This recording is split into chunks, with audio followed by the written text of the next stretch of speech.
pengarahan dari pengurus antum. Jadi salah seorang dari pengurus atau beberapa orang, terutama dari ketua perjalanan. Kemudian juga nanti ada dari Ustaz Edi. Ustaz hanya ingin menyampaikan satu hal yang penting ketika kita, khususnya kita dalam safar, ya, adab. Bakal ada ma'had. Barang siapa turun berhenti di satu tempat, apalagi tempat asing seperti ini, banyak yang penasaran, banyak yang mungkin yang berminat pada kalian.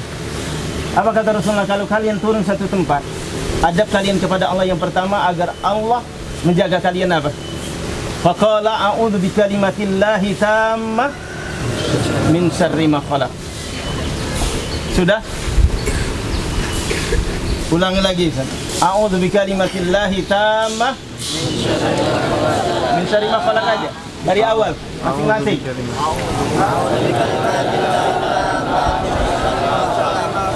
Nah, apa janji Allah kepada Nabi kita sallallahu alaihi wasallam? La yadurru syai'un hatta yartahila min makanihi.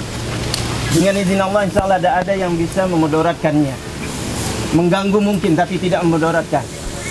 Mungkin menjepit tapi tidak menjadikan penyakit. Dengan izin Allah apabila dia betul-betul tawakal menyerahkan diri dia dengan doa. Sudah? Nah, diulang-ulang. Ini adab yang pertama. Adab yang kedua, adab terhadap pengurus, terutama para asatid kalian. Ketika ustaz mengingatkan, ustaz memanggil, tak usah nunggu 2-3 kali. Ustaz suruh ya fulan, mau disuruh pergi atau kembali, labbaik ya ustaz. Ini adab. Dan ini diantara sebab berkah antum, terjaganya antum terlindungi. Dan kepada pengurus secara umum, ketika ada komando, ada teriakan, ada cepat, labbaik. Tinggalkan urusan antum. Karena kita mengutamakan kepentingan, keamanan, kedamaian, kekompakan yang umum dari pribadi. Apalagi tempat yang ini, kita tidak tahu di belakang lautan ini apa. Yang kedua, adab yang ketiga, adab terhadap lingkungan. Jangan sampai antum hadir di sini tempat bersih, pulangnya berantakan. Tak boleh. Lingkungan juga perlu untuk dikasihi, untuk disayang, ya, dirapikan sebagaimana adanya. Jangan sampai ketika pulang yang ada adalah kotoran, sampah dan kerusakan. Akan tampak nanti akibatnya. Yang keempat, adab sesama teman-teman antum. Ustaz tidak mengizinkan karena kegembiraan ya anak-anak muda ini, kegembiraan yang ada terutama yang besar, yang kuat dengan adik-adiknya, kemudian semena-mena melakukan pembulian, dorong adiknya ke tengah laut, diseret, nyelam, ditarik kaki, tidak izinkan. Yang wajib justru menjaga, satu sama lain menjaga, mana teman saya, mana adik saya, mana kakak saya, ketika nanti turun di lapang, turun di air pertama. Paham? Nah, ini saja secara ringkas adab Ustaz. Komando seperti iqamah. Ketika ada qomat langsung bergerak. Ya. Baik, dan perhatikan masing-masing temannya ketika bermain dan ingatkan batasan-batasan yang diarahkan oleh penjaga pantai. Ya, nanti kita akan berkoordinir dengan penjaga pantai di mana tempat batas yang boleh kita bermain, mana yang tidak boleh. Ketika ada peringatan stop, jangan mencoba-coba gitu ya. Jangan mencoba-coba. Ini bukan tempat untuk coba-coba di sini. Dan tidak tahu terjadi apa di dalam. Kemudian mungkin ada palung, ada pusaran air atau yang lainnya. Jadi demi untuk keselamatan. Kita ke sini untuk apa? Untuk mensyukuri nikmat Allah. Untuk agar kita apa? Berangkat kita bergembira dan pulang juga dalam keadaan gembira dan membawa berita yang menyenangkan. Paham insyaallah? Baik. Sallallahu ala nabiyina Muhammad wa ala alihi washabbihi ajmain. Alhamdulillahirabbil alamin. Dan saya kembalikan kepada ya pengurus Ustaz Edian, Ustaz Edi. Pelampung Ustaz ya? Wajib. Wajib. Nah, yang tak bisa berenang wajib pakai pelampung. Nah, sesuai data yang ditempelkan di dinding masjid. Coba Ustaz, suruh angkat tangan yang tidak bisa berenang. Nanti Ada tambahan. Jadi perlu artinya apa yang disampaikan tadi hendaklah diperhatikan, ditaati dan didengarkan apa yang tadi sudah disampaikan oleh Ustaz Muhajjar, mulai dari antum bertakwa pada Allah Subhanahu wa taala, kemudian jangan melakukan pelanggaran-pelanggaran, juga jaga kebersihan laut kita, kebersihan area kita, dan kemudian juga dan jika ingin izin maka izinlah kepada pengawas yang sudah ditunjuk pada masing-masing kelompok, kan? Sudah ada pengawasnya kan? Sudah tahu semua kan pengawas masing-masing? Sudah tahu semua pengawas masing-masing? Berarti tidak perlu dibacakan lagi, kan? Nah, jadi kalau misalkan ada mau izin apa, dan silakan langsung ke pengawas, kan?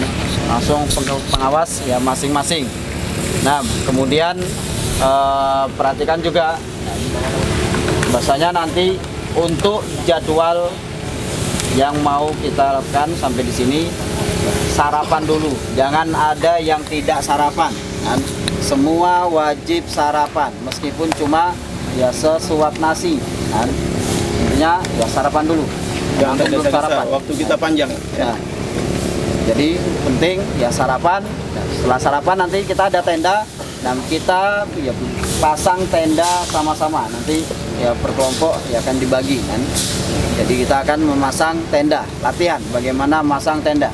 Dan mungkin dulu yang pernah di pramuka, kan? Ada yang pernah di pramuka? Sabu matin baca ya. Nah, ya, yang pernah di pramuka ya mungkin ini ada ya latihan ini, masang tenda. Nah, ini kita walaupun bukan di pramuka kita juga apa belajar ya bagaimana kita kompak ya, masang tenda, kemudian ya tas-tas ya bisa ditaruh di tenda nanti, kan? Kita sudah ada gazebo, yaitu semua sudah kita sewa gazebo ini ya, mau taruh tas di situ silakan, tapi nanti diawasi ya, di pasir-pasir di bawah gazebo juga nggak apa-apa, kan? Tapi tetap hati-hati ya, semua menjaga waspadaan ya, jangan mentang-mentang pacak berenang terus berenang sana, jangan, kan? Karena kita tidak tahu kondisi, bisa jadi di situ ada bulu babi, nah, kemudian ada ini ikan-ikan yang lainnya mungkin berbahaya, tapi antum main ya sekitaran ya, mungkin aja jangan sampai dalam sana, dan ingat kita siap meneriaki antum. Terus kemudian nanti tendanya antum pasang, yang tenda sebelah sana ngadepnya ke sini ya. Yang tenda yang di sana ada ke sini, yang sana ngadepnya ke sana. Oke, jangan salah ya. Oke, antum bayar. Kita sudah bayar itu yang 5 yang ujung sana, 1, 2, 3, 4, 5 gitu ya. Terus yang kedua, yang selanjutnya antum tidak boleh masuk air yang nggak bisa berenang atau yang sudah tercatat namanya kecuali menggunakan lampung, ya, pakai life jacket itu ya. Nah, yang namanya sudah tercatat sama Ustaz Edian itu harus pakai harus pakai life jacket. Yang nggak bisa, yang cak-cak bisa, nggak boleh turun juga. Yang cak-cak bisa berenang kalau nggak pakai itu life jacket nggak bisa, nggak boleh renang dianya ya. Tidak boleh masuk laut. Paham ya? Paham. Baca dah. Kita agak dulu. Ini pasang dulu. Agak baru narik itu. Jadi itu Pak Ade. Yang sebelah sini dulu. Itu agak pasang. Pasang yang sebelah sini dulu. Baru tarik sana.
mudah-mudahan kepada antum, kepada santri kami Allah Subhanahu.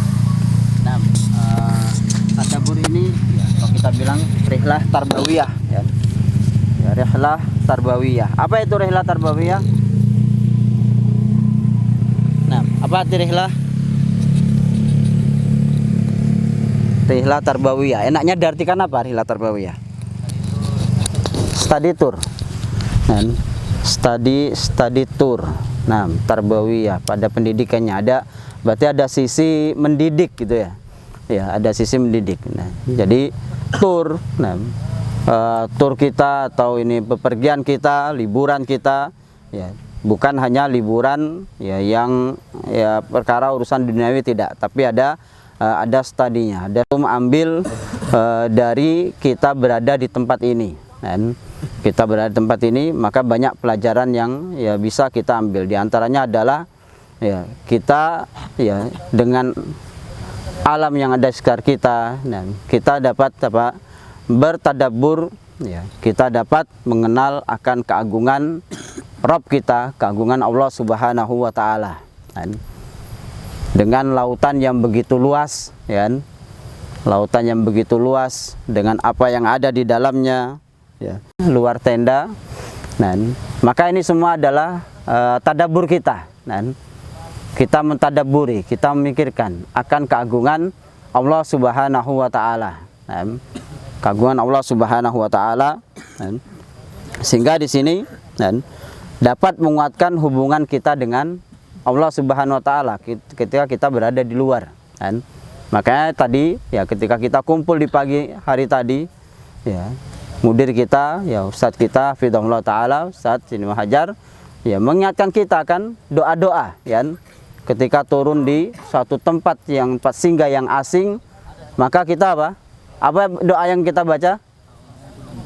A'udzu bi kalimatillahi tammati min syarri ma khalaq. Sama apa?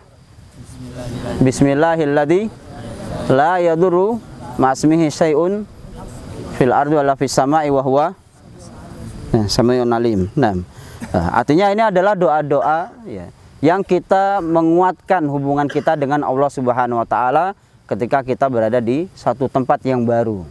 Dan menguatkan hubungan kita pada Allah, kita mengenal Allah SWT, kita sampai di sini kita berlindung kepada Allah Subhanahu wa taala ya, dari segala keburukan-keburukan yang ada pada makhluk-makhluknya ya, juga baik di siang hari dan di malam hari. Siapa kita, nah, dari mana asal kita, dan jika dibandingkan dengan ya, makhluk-makhluk Allah Subhanahu wa taala yang lainnya, maka kita bukan siapa-siapa. Nah, makanya penting kita mentadaburi dan mengikat ya, hubungan kita ya, sehingga menjadi kuat ya dengan Allah Subhanahu wa taala. Yang diharapkan ya ketika kita pulang nanti kita lebih bersemangat, dan lebih bersemangat untuk beribadah, lebih bersemangat untuk menuntut ilmu ya, bersemangat untuk lebih mengenal Allah Subhanahu wa taala melalui kitab-kitabnya dan hadis Nabi sallallahu alaihi wasallam. Dan adalah untuk mengembangkan rasa syukur. Nah, mengembangkan rasa syukur kepada Allah Subhanahu wa taala, dan memperbanyak rasa syukur kepada Allah Subhanahu wa taala atas apa yang Allah Subhanahu wa taala ciptakan. Dan karena Allah Subhanahu wa taala tidaklah menciptakan alam ini untuk siapa? Dan untuk manusia ya. Apa dalilnya? Nah, apa? Santri, bahasanya Allah menciptakan semua di muka bumi ini adalah untuk manusia, ya kan? Dan untuk manusia ini semuanya. Dan maka kita bersyukur pada Allah Subhanahu wa taala. Bahasanya ini adanya pantai yang indah, antum bisa snorkeling gitu kan? Ya, bisa snorkeling, bisa mainan apa? Banana boat, bisa ya, bisa ke pulau ya, menikmati. Dan maka itu harus ada rasa syukur kepada Allah Subhanahu wa taala. Nah, karena Allah menciptakan keindahan-keindahan ini ya, untuk kita menikmati dan kita bersyukur kepada Allah Subhanahu wa taala. Nah, antum ya bisa ya mengembangkan kreativitas antum juga di tempat ini, di antara manfaatnya kan, mengembangkan kreativitas antum di tempat ini kan. Ada yang nyari umang-umang kan, saat dengar nyari umang-umang buat apa? Buat dijual ke kawan yang ndak kesini, sih kok 2000. Balik modal. Balik modal. Ya, berarti kan kreatif, masya Allah. Ini memiliki jiwa entrepreneur gitu kan, jiwa dagang yang tinggi. Yang lainnya dengan kreativitas masing-masing. Ada yang latihan tifan, lompat sana lompat sini, dan di tempat seperti ini ada yang latihan. Artinya ada kreativitas yang bisa antum lakukan di tempat ini. Juga nanti ada perlombaan, nah itu tujuan semuanya adalah untuk ini semuanya melatih kita ketika berada di tempat terbuka seperti ini, kita berusaha bagaimana survival, bertahan hidup itu seperti apa. Dan ini mungkin masih permulaan, dan Ustadz teringat di zaman kita juga masih santri, kita emang sering kalau di Jawa sana, alhamdulillah Ustadz baru naik gunung tuh 6 kali, dan ada teman Ustadz tuh sudah 16 kali, berarti belum apa-apanya itu kan. Dan kita survive bagaimana bertahan hidup di gunung, naik ke gunung, nyari minuman, ketika habis nyari di mana pohon-pohon yang memang ada sumber minum airnya gitu kan. Dan jadi kita kreatif dan membuat kreativitas sendiri, dan bagaimana bisa bertahan hidup di tempat di alam yang terbuka. Jadi itu diantara manfaat kita mentadabburi alam, dekat dengan Allah Subhanahu wa taala, menguatkan rasa syukur kita kepada Allah SWT, kemudian meningkatkan kreativitas kita di alam terbuka ini, sehingga ini semuanya adalah nikmat yang Allah berikan kepada kita semua. Mungkin itu yang bisa Ustadz sampaikan, nggak banyak-banyak, karena masih banyak urutan-urutan Ustadz-Ustadz yang akan memberikan faedah-faedah yang insya Allah lebih baik dari apa yang Ustadz sampaikan. Sallallahu ala nabiyina Muhammad wa ala alihi wasallam. Assalamualaikum warahmatullahi wabarakatuh. Anak muda berdiri yang duduk tuh yang agak sepuh. Sudah operasi masalahnya. Assalamualaikum warahmatullahi wabarakatuh. Alhamdulillahilladzi arsala rasulahu bil huda wa dinil haqq liyudhhirahu 'ala dini kulli wa kafa billahi syahida wa asyhadu an la ilaha illallah wa la syarikalah iqraran bihi wa tauhida wa asyhadu anna Muhammadan abduhu wa rasuluh sallallahu alaihi wasallam tasliman mazida. Allahumma salli ala Muhammad wa ala alihi wa ashabihi wa man tabi'ahum bi ihsanin ila yaumiddin. Qala ta'ala ya ayyuhalladzina amanu taqullaha haqqa tuqatih wa la tamutunna illa wa antum muslimun. Amma ba' fa inna asdaqal hadithi kitabullah wa khairul hadi hadi Muhammadin sallallahu alaihi wasallam wa syarrul umuri muhdatsatuha wa kullu muhdatsatin bid'ah wa kullu bid'atin dhalalah wa kullu dhalalatin finnar. Taib yang ana hormati Ustaz Ibnu Hajar hafizahullah taala, dan tentunya asatidzah yang lainnya hafizakumullah ajmain, dan ahibati tulabi, yaitu santri-santri tentunya yang SW, SA dan Edan Mu'alimin yang Anda cintai karena Allah Subhanahu wa taala. Taib karena kita ditunjuk untuk memberikan nasihat, kita akan sampaikan beberapa nasihat insyaallah. Bahwasanya kita ini adalah makhluk yang lemah di hadapan Allah Subhanahu wa taala, dan di antara kelemahan kita banyak sekali hal-hal yang kita inginkan tidak dapat kita capai. Banyak sekali hal-hal yang ingin kita raih, ada yang Allah kehendaki dapat kita raih, ada banyak hal yang tidak dapat kita raih. Dan ini menunjukkan betapa lemahnya hidup kita. Kita sampaikan pada rihla ini, adik-adik sekalian, hidup itu mudah sekali sebenarnya, simple. Simpelnya apa? Kalau kita ingin bahagia, ingin tenang, nyaman dalam hidup, tinggal kita hidup itu hidup cara yang dikehendaki oleh Allah Subhanahu wa taala. Bukan cara hidup dengan apa yang kita inginkan, apa yang kita kehendaki. Ini kata-kata yang singkat, padat, simpel, tapi maknanya luar biasa. Fahim tum ya ikhwan. Oh, gayanya. Nah, ikhwan, jadi kehidupan ini kalau ingin bahagia, ikuti kehendak Allah. Karena Allah menciptakan kita. Allah Subhanahu wa taala sang Razik, sang Khalik, pemberi rezeki, wal Malik, wal Mudabbir, yang mengatur alam semesta. Allah ciptakan kita dan tidak dibiarkan begitu saja. Lalu Allah turunkan syariat. Allah utus Rasul, turunkan Al-Quran. Menjadi pedoman kita, dan kita sangat butuh kepada Al-Quran. Kita butuh kepada Rasulullah Sallallahu Alaihi Wasallam. Nah, jadi dengan kita hidup dengan mengikuti, jadi kerjakan perintah Allah, tinggalkan larangan Allah, sibukkan diri dengan amal saleh, menuntut ilmu, melaksanakan amal saleh, meninggal dalam keadaan husnul khatimah, dan di akhirat nanti kita masuk surga. Barulah di akhirat nanti hidup sesuai dengan apa yang kita inginkan. Di dunia, kalau kita hidup ingin mendapatkan apa yang kita inginkan, apa yang kita cita-citakan, kita salah alamat, kita salah tempat. Dan betapa banyak sekali keinginan kita belum tercapaikan. Jadi kehidupan itu simpel, kita hidup sesuai apa yang Allah inginkan.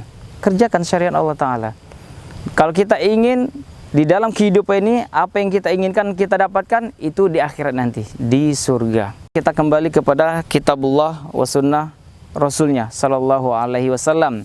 Di antara tadabbur ini, ikhwan sekalian, ada di antara ayat yang luar biasa, yang itu menurut anda takjub bagi anda sendiri juga, wallahu alam bagi antum. Surat Al-An'am ayat 59.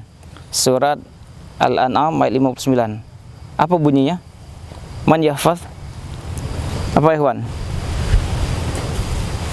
Wa indahu, benar enggak? Wa indahu mafatihul ghaibi la ya'lamuha illahu. Dan di sisi Allah dia yang mempunyai kunci-kunci perkara yang gaib, tidak ada yang mengetahui kecuali Allah Subhanahu wa taala. Lanjutannya apa? Wa ya'lamu ma fil barri wal bahr. Masyaallah. Kita ada di bahar nih, dan Allah mengetahui apa yang ada di daratan dan di lautan. Kemudian ini yang tidak kalah menarik juga. Wa mataskutu mi warqatin illa ya'lamu. Tidaklah sehelai daun pun yang jatuh kecuali Allah Ta'ala mengetahuinya. Kalau kita buka tafsir, baik yang jatuh di daratan, pohon yang daun yang jatuh, pohonnya apa, daun yang jatuh tuh pohonnya yang berada di daratan, di lautan, yang ada di desa, yang ada di perkotaan, semuanya Allah Ta'ala mengetahui. Semua pepohonan yang daunnya jatuh di atas muka bumi ini Allah Ta'ala mengetahui. Betapa dahsyatnya kekuasaan Allah Subhanahu wa taala.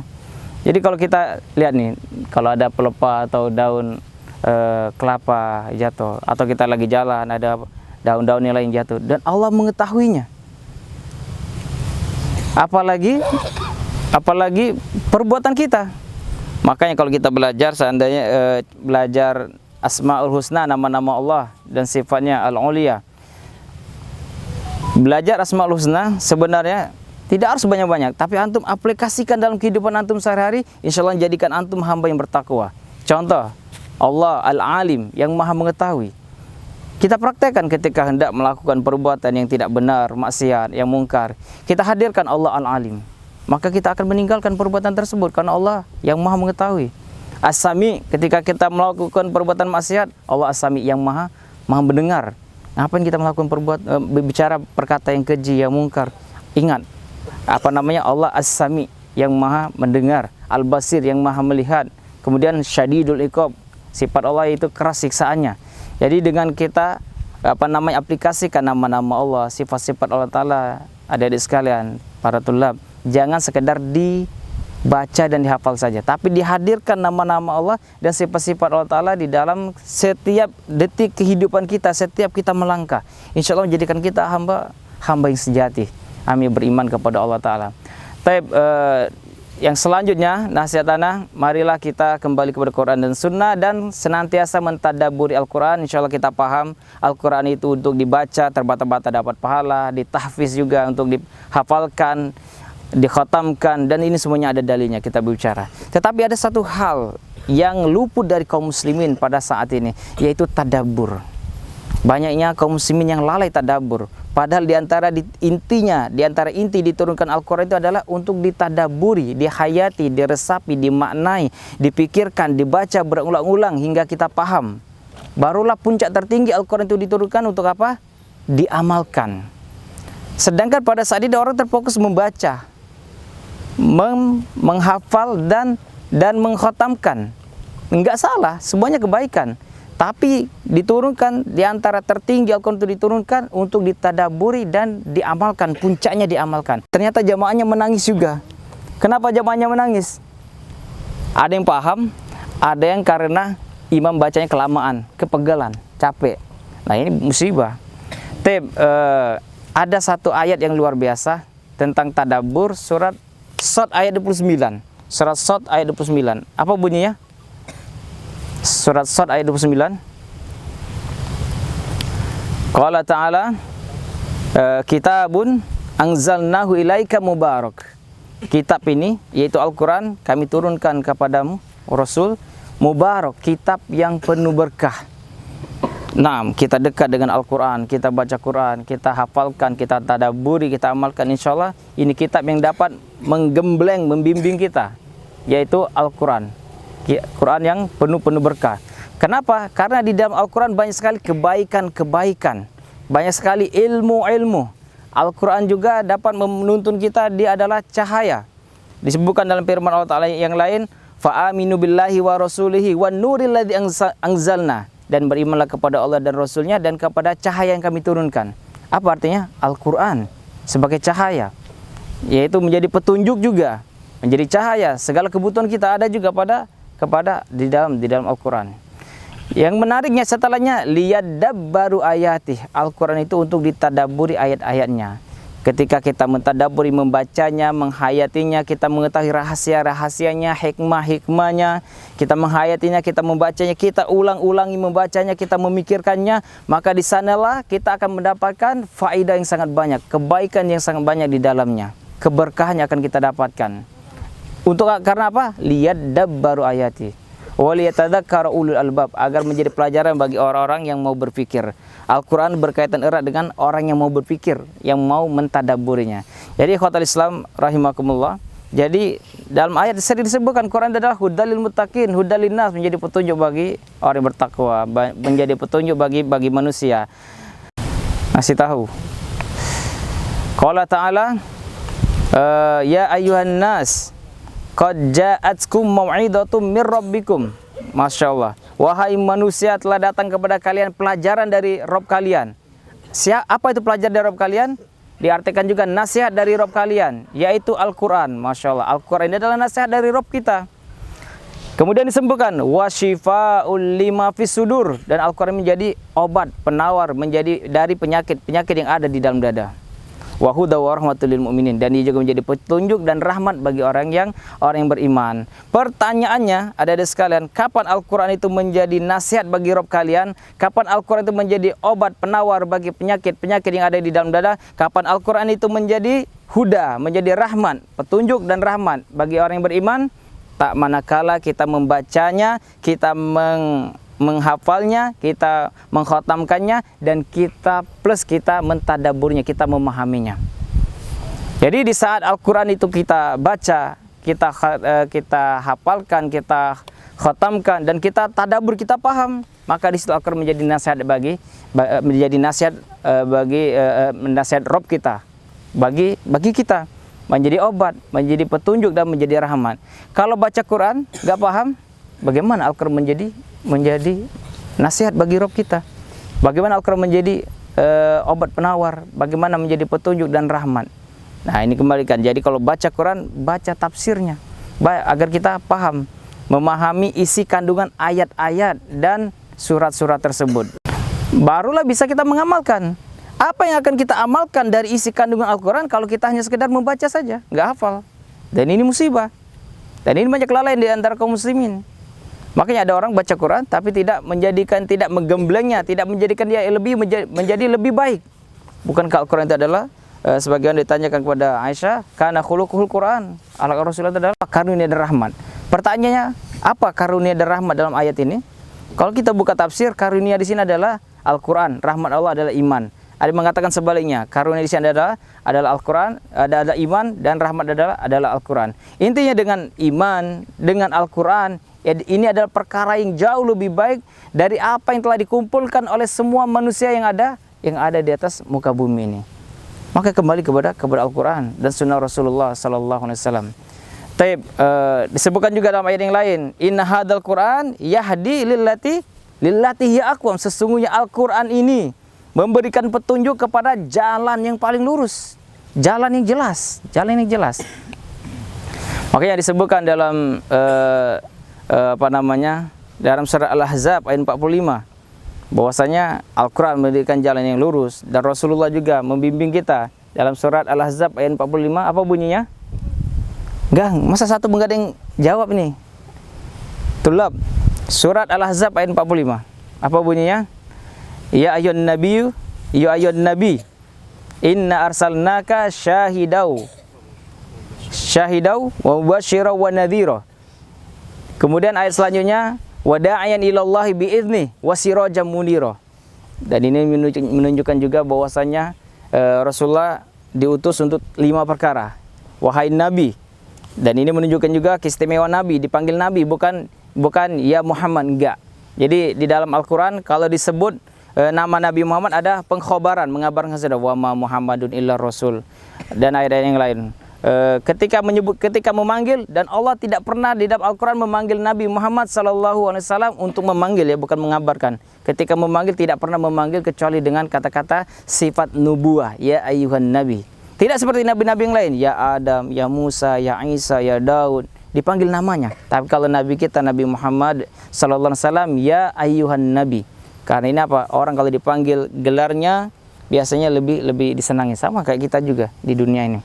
Jadi Rasulullah untuk diutus yang pertama menjadi syahid, menjadi saksi di dunia dan di akhirat. Kemudian menjadi mubasyir, menjadi pembawa kabar gembira bagi orang yang beriman kepada Allah, kepada Rasulnya. Bagi orang yang melakukan beriman dan bertakwa akan dijanjikan surganya. Kemudian menjadi nadhir, pemberi peringatan bagi orang-orang yang bermaksiat, tidak taat kepada Allah dan Rasulnya, dan siksaan yang akan menanti mereka. Kemudian yang ketiga, Rasulullah wada'iyan ilallahi bi'idznih, dan Rasulullah menjadi dai yang mengajak ke surga, bertemu kepada Allah, dan dakwanya Rasul ikhlas karena Allah SWT, bukan karena pribadi Rasul, bukan mengajak kepada urusan perkara dunia. Kemudian disebutkan juga Rasulullah berdakwah wasirajan mudira. Jadi dakwanya Rasul itu bagaikan cahaya yang menerangi. Karena apa? Segala syubhat-syubhat telah dibantah oleh Rasulullah. Segala kebutuhan manusia telah dijelaskan oleh Rasulullah SAW. Kembali kepada surah Al-Maidah ayat 3. Al-yauma akmaltu lakum dinakum wa atmamtu alaikum nikmati wa raditu lakum Islam madina. Di dalam kitabnya Syarh Aqidah Ahlussunnah wal Jamaah, bahwasanya adik-adik anak ingin bertanya kepada antuna, semua ciptaan Allah Ta'ala ini, dari langit, bumi, matahari, bulan. Yang terakhir Ustaz, Afwan Ustaz, terakhir. Ada adik terakhir juga. Jadi seluruh ciptaan Allah ini, apa ciptaan Allah yang paling kita kagumi? Apakah langit tanpa tiang, bumi, matahari, atau bintang-bintang, bulan, apakah bidadari atau segala macam ciptaan Allah? Apa makhluk ciptaan Allah yang paling kita kagumi luar biasanya? Ada yang bisa jawab? Silakan. 6. Lah. Bukan min ajaib dunia, la laisa. Baik, ana sebenarnya satu-satu. Antum, semua ciptaan Allah ini yang paling antum kagumi apa? Antum 6. Fadol. Silakan. Yang paling disenangi, luar biasa ciptaan Allah apa? 7 lapisan langit. Apa? 7 lapisan langit. 7 lapis langit. Sahih, ahsan. Labas sahih. Yang lain, satu lagi. Coba antum. Syekh. Antum, semua ciptaan Allah yang antum kagumi apa? Bebas. Banyak ciptaan Allah. Selain Allah itu semuanya makhluk. Sebutkan aja. Kehidupan. 6. Satu lagi terakhir. Fadol, Ustaz. Bidadari. 6. Ana juga tajub. Taib. Semua yang kita ta'ajubi, yang kita kagumi, agungnya ciptaan Allah ini menunjukkan agungnya yang menciptakan, itu Allah Subhanahu wa taala.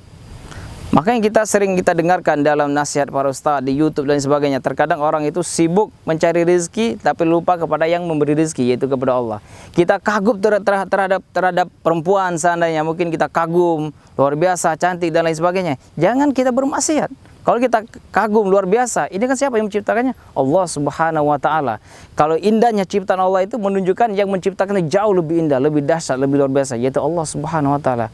Jadi adik sekalian, sekian, semoga bermanfaat. Jadi kita hidup di dunia ini hanya sementara, kata Rasulullah, hanya sekitar 60-70 tahun. Jadi orang cerdas adalah yang banyak mengingat kematian dan mempersiapkan hari-hari setelah kematian. Jadi jangan kita terlena. Jadi silakan kita berjuang untuk mencari urusan dunia, tapi dahulukan mencari yaitu keridhaan Allah Subhanahu wa taala. Kalau kita hidup ingin apa yang kita inginkan, itu adalah di akhirat nanti. Subhanakallahumma wa bihamdika asyhadu an la ilaha illa anta astaghfiruka wa atubu ilaik. Wassalamualaikum warahmatullahi wabarakatuh. Selanjutnya berhubung Ustadz Abu Zar tidak ada, kemudian Ustadz Aidil juga tidak ada, langsung saja yang terakhir kepada Ustadz kita Al-Fadil Ustadz Ibnu Hajar Hafizahumullah Ta'ala.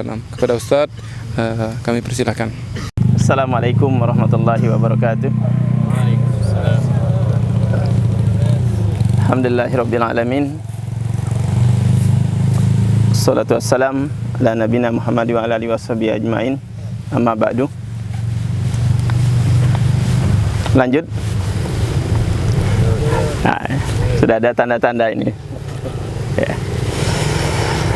Alhamdulillah, tadi kita telah dengar, Masya Allah, pemaparan, nasihat, taujih, tadabbur juga dari dua orang ustadz kita yang luar biasa gitu ya, sehingga giliran ustadz yang bingung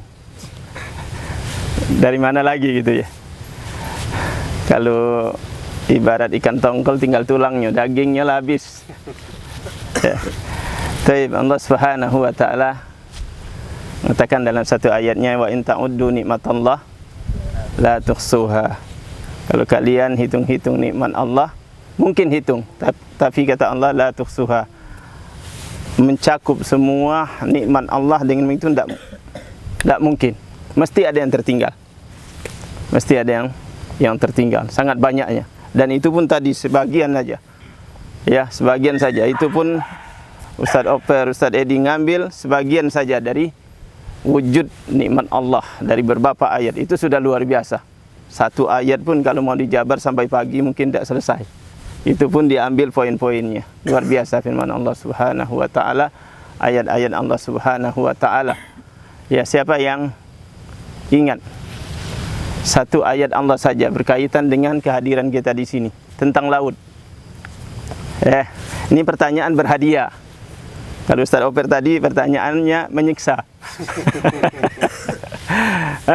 Pertanyaan berhadiah. Satu ayat berkenaan dengan laut.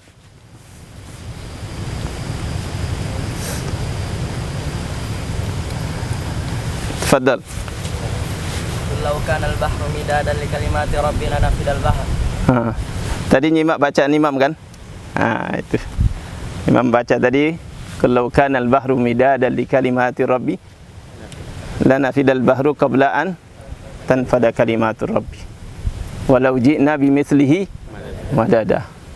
Subhanallah. Mau kita tadabbur, ngitung laut, berapa luasnya laut, berapa dalam laut, berapa tonase laut itu. Habis waktu kita. Luar biasa nikmat, apalagi isinya, mutiaranya dan lain sebagainya. Luar biasa nikmat Allah Subhanahu wa taala. Seandainya kata Allah Subhanahu wa taala, laut ini jadi tinta. Kemudian menulis nikmat-nikmat Allah Subhanahu wa taala, habis laut ini ditambah lagi dalam ayat yang berikutnya. Ini Ustaz, ada Ustaz hadiah. Padahal duitnya juga berasa air laut. Padahal satu lagi ayat yang berkaitan juga dengan tinta, air laut dan pohon-pohon yang menjadi pulpen.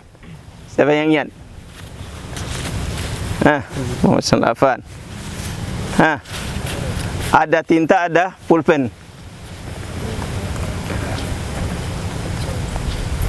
Tadi kalau tadi dalam surat Al-Kahfi ayat 109. Ya. Tayyib. Ini sebutkan tinta juga disebutkan pulpennya. Fadol. Ustaz mau tutup selesai ini, setelah ini.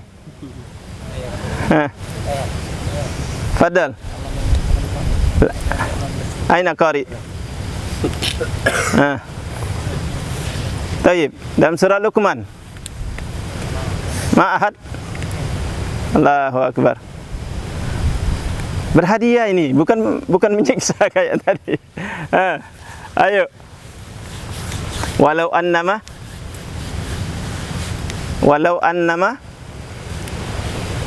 teruskan. Walau annama fil ardi min syajaratin aqlamu wal bahru yamudduhu min ba'dihi sab'atu abhur ma nafidat kalimah Allah innallah azizun hakim. Allah, laut yang ada ini kita lihatlah berapa meter saja sudah kita mengep-mengep, boro-boro mau menghitung tentang banyaknya kalau ini jadi tinta. Berapa kitab yang akan berjilid-jilid kitab akan ditulis di situ. Nikmat Allah. Apalagi semua laut. Ternyata masih kurang. Tambah 7 lagi masih juga tidak bisa menyelesaikan kalimat. Nikmat-nikmat Allah yang khususnya diberikan kepada hambanya.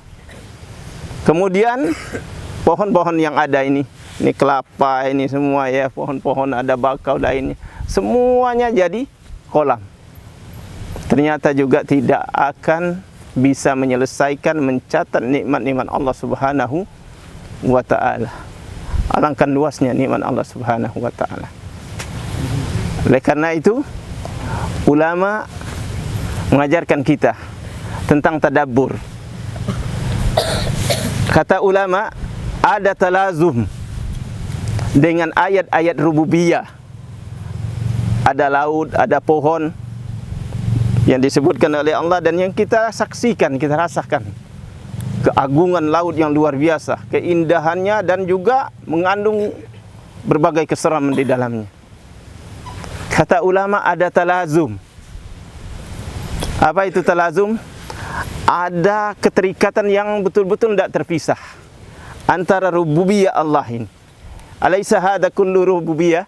Ciptaan Allah ini rububiyah. Allah yang menciptakan, Allah yang mentadbir, dan ini di bawah penuh kekuasaan Allah Subhanahu wa ta'ala, rububiyah. Kata ulama, kalau kita perhatikan semua ayat-ayat rububiyah ini, ya, akan kita mengatakan al-khaliq li hadhil asya' huwal mustahiq lil ibadah. Akan menuntut kita kepada mentauhidkan Allah. Malu kalau kita ada yang tanpa segan mengatakan bahwa di sana ada khaliq selain Allah, kemudian menyembahnya. Malu, karena ini pembuktian tentang kebesaran Allah Subhanahu wa ta'ala.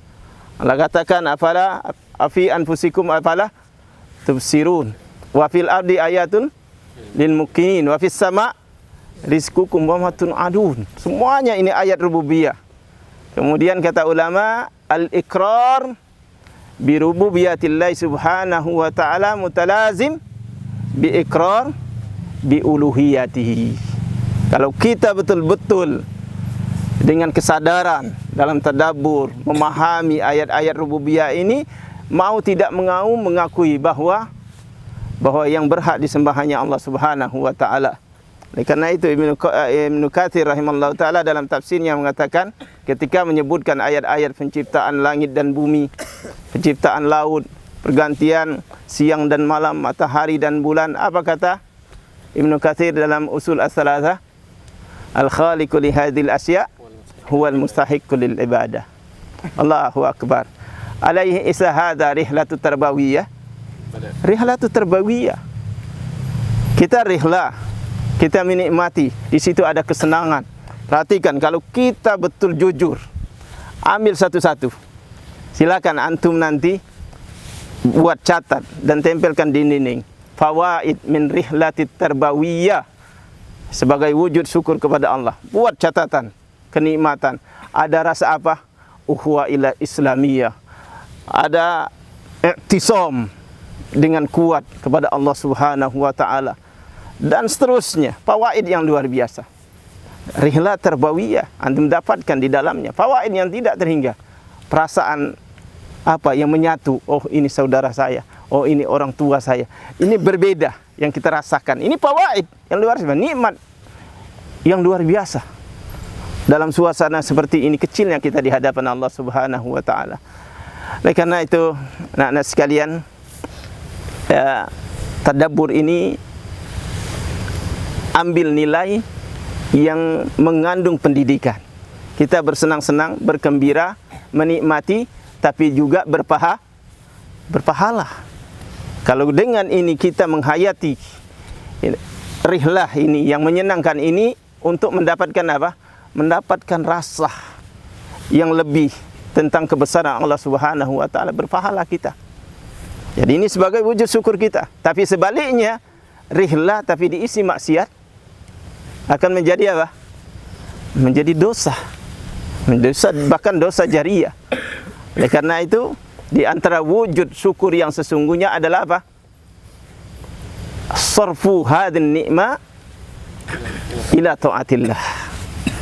Sebagai wujud syukur yang sesungguhnya terhadap nikmat Allah ini adalah kita wujudkan dalam ketaatan kepada Allah. Lisan kita mengatakan subhanallah. Rabbana ma khalaqta hadza batila subhanaka fakina adzabannar. Ya Allah, maha suci Engkau ya Allah. Alangkah hebat ya Allah Engkau, alangkah mulianya Engkau. Engkau ciptakan ini tidak ada sia-sia ya Allah. Ampunilah kami ya Allah, selamatkanlah kami dari azab-Mu. Ini namanya tarbawiyah yang berbuah pahala. Tapi kalau kita bersenang justru di situ membawa maksiat, dosa mendapatkan. Ma khalaqta hadza batila. Dan insyaallah fawaid-fawaid yang banyak silakan ya antum tulis dan buat ya, kumpulkan fawaid itu kalau perlu ya ditempel apa namanya di medding yang antum biasa tuliskan agar berbagi dengan teman-teman yang lain. Insyaallah ini saja dari Ustaz. Dzakir fa inna dzikra tanfa'ul mu'minin. Jangan lupa senantiasa berdoa ya agar Allah Subhanahu wa taala senantiasa mencintai, meridhoi kita, menjaga kita ya, dan tetap memberikan rasa bahagia kita di dalam ketaatannya sampai kita kembali ya ke tempat kita dalam keadaan salimin, ghanimin, selamat dan memetik ya kesenangan di dalamnya. Wassallallahu ala nabiyina Muhammad wa ala alihi wa sahbihi ajmain. Walhamdulillahirabbil alamin. Assalamualaikum warahmatullahi wabarakatuh. Khairan kepada ustaz kita yang Bismillah. Ustaz Super, Ustaz Edi Purwanto, kemudian Ustaz Hajar hafizahumullahu taala. Nam kafaratul majlis. Subhanakallahumma wa bihamdika asyhadu an la ilaha illa anta astaghfiruka wa atubu ilaik. Nam